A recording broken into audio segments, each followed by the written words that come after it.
একদিন আমরা সবাই দুনিয়া ছেড়ে চলে যাব। হয়তো কোনো গভীর রাতে ঘুমের ঘোরে নিথর হয়ে যাব। আত্মীয় স্বজন শিয়রে সে কান্নায় ভেঙে পড়বে।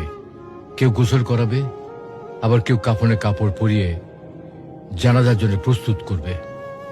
সবশেষে কবরের মাটিতে শুয়ে দিয়ে সবাই একে একে বিদায় নেবে। তখন আমি থাকবো একা, আর আমার সঙ্গে কি থাকবে? সঙ্গে থাকবে শুধু আমার আমল। কবরের অন্ধকারে মুনকার নাকির এসে প্রশ্ন করবে, তোমার রব কে? তোমার দিন কি? তোমার রসূল কে ছিলেন? এই প্রশ্নের উত্তর দিতে পারবো আমরা? আমরা দুনিয়ার মোহে এতটাই বিভোর যে মৃত্যুর কথা ভুলে গেছি, অথচ জীবন ক্ষণস্থায়ী। আজই সময়ে প্রস্তুতি নেওয়ার, নিয়মিত সালাত আদায়, আল্লাহকে স্মরণ এবং পাপ থেকে দূরে থাকা, আর এগুলি হচ্ছে